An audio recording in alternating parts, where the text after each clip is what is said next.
Okay, for today's video ay susubukan nating dumaan dito ngayon papuntang Coastal Road roundabout no, sa may Rojas segment.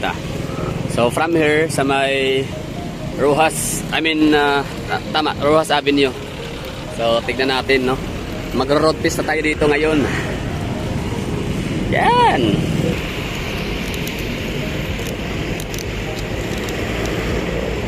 Okay.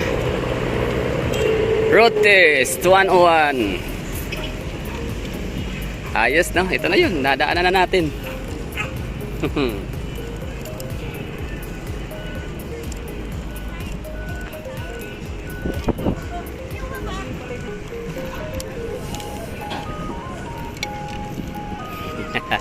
Yan o.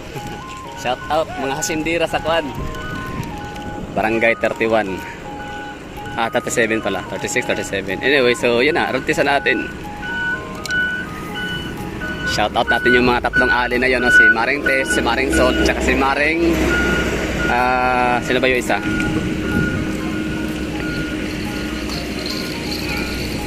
Diba?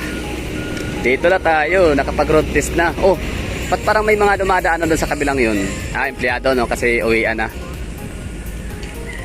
May mga nakamotor kasi. Tama, uwian yun. Privilege yan sila na makadaan sa lugar.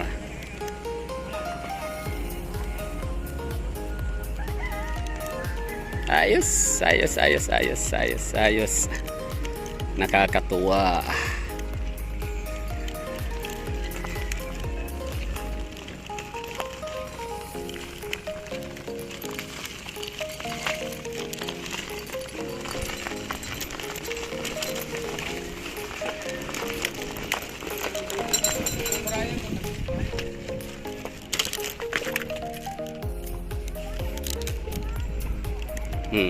Yan lahat, tour na tayo dito. Virtual tour kayo dyan.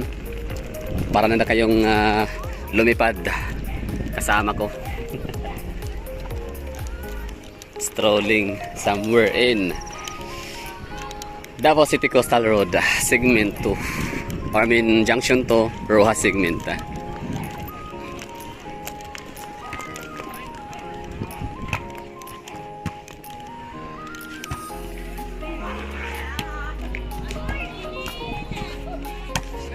Ganda no? Nakatuwa. Dami naman naka-picture taking. So parang gusto ko mag-explore natin doon sa unahan na yon, sa may bungad no, or approach papuntang Junction 3.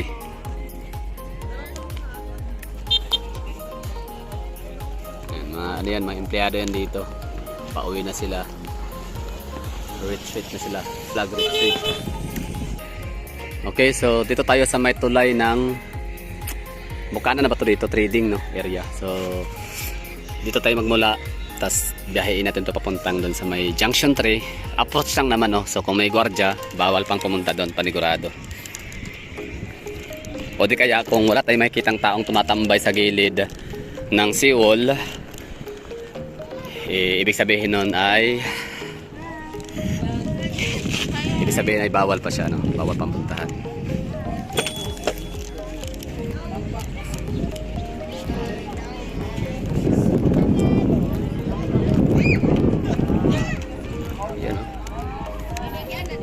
Dogi dogi dogi. Lah kwaon. Sige kwaon.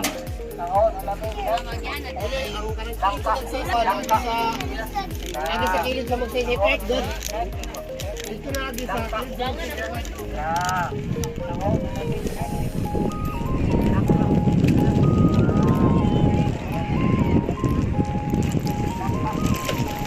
Habang wala pang dumadaan na mga sasakyan dito, habang hindi pa siya na-turn over sa madlang people, sa mga motorista, at least meron na tayong rare footage, meron tayong kuhang video no, na document natin to, na ganito yung ambience dito, ganito yung hitsura ng mga namamasyal.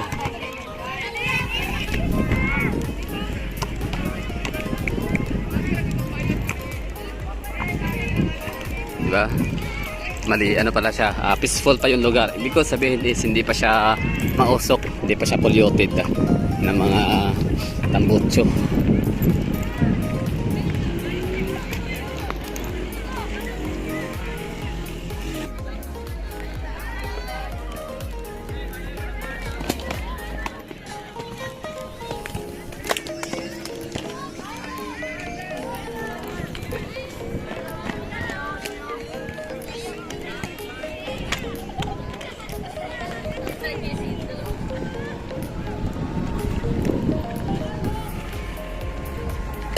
pati aso. Hindi siya pang tao lang, no? Hindi lang siya applicable for all ages, kundi sa lahat talaga ng ano, mga species. Nice one.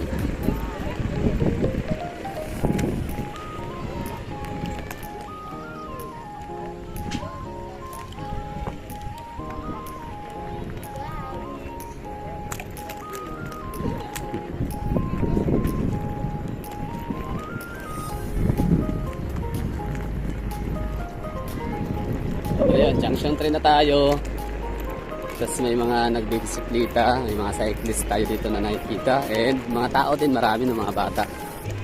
Mostly sa mga tumatambay dito, naglalaro, mga kabataan. Hi! Hi, vlog! Hi, vlog! Hi, guys! Oh, ba't may buga rito? Di ba bawal yan? Ay, kita!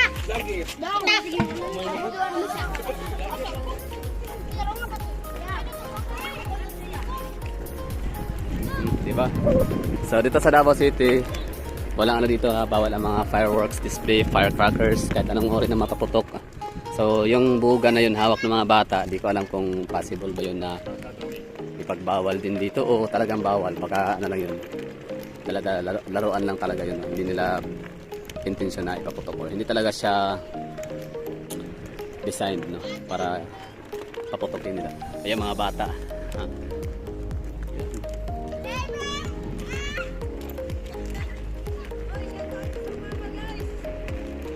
Okay, so ang mga tao dito tumatambay parang kukunti lang, no? Oo. Mangingilan-ilan lang sila dito na nakatambay sa lugar, nakaupo.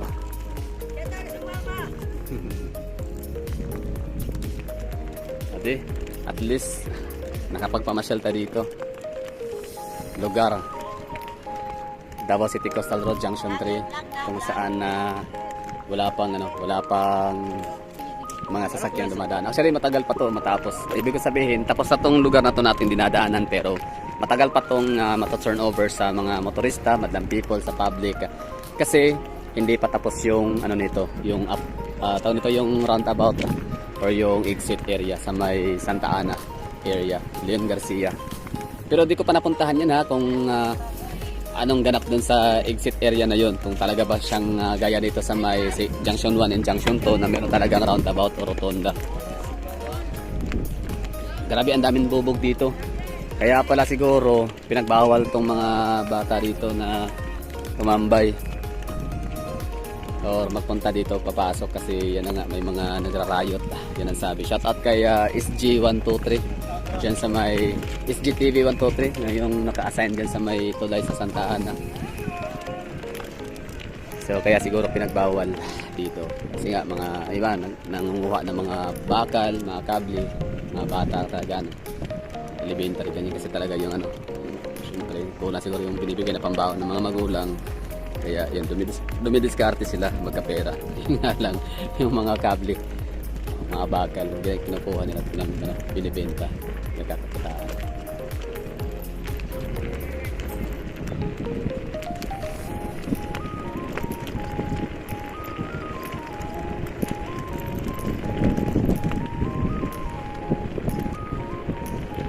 So yun, mali. Ulit, kumbaga tuloy ko pa ha. Bali yun, yun yung rason. Sorry, nawala ako dun sa dalang tumatambay. So, bali, nangyari, yan, nagbabasag ng mga bote, nagrarayot, nag-aaway, yung mga taga rito sa area. 23 das yata, no? Tawag sa lugar. O 21. Wala nang tao dito, so baka bawal na tayong proceed. Didiretso sa unahan.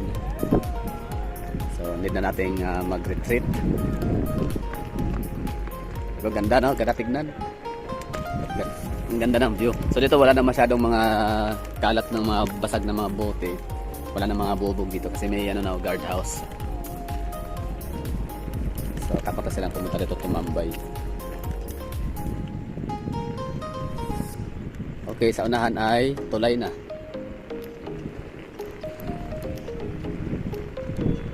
Santa Ana or Magsaysay Avenue, Park. Sige, try natin kung pwede tayo makadiretso. So Itong ano nga, Junction 3, matagal pa itong madaanan ng madlang people. Hindi pa to, matagal pa itong mato-turnover. Kasi nga wala namang labasan, walang exit area. Doon meron. Kasi ay kaya minamadali, no? I mean, may madadaanan na kaya magagamit na siya by December 25 pa. Okay.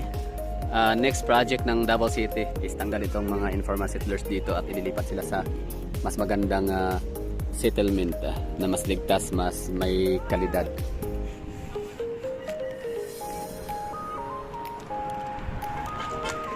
Ayan o, may dumaan. Alright.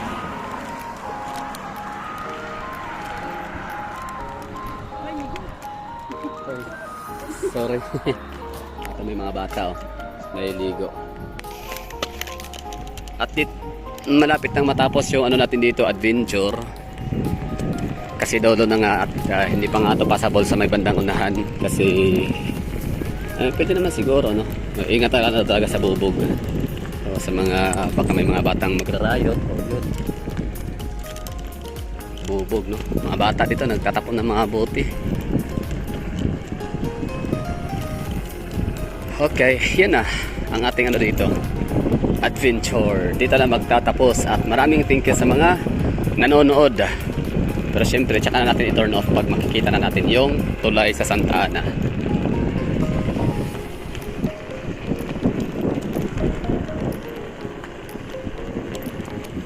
Kaya pala may mga nakakapasok dito ng mga bata kasi meron palang open.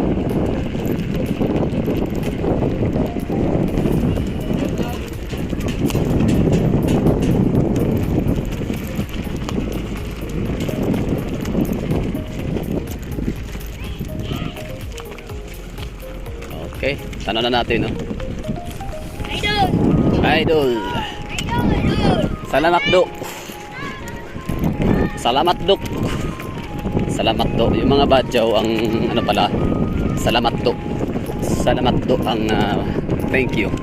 Oh, ito na. So, we're here. We're done. Thank you for watching and I have to say bye-bye. Kita na natin yung tulay.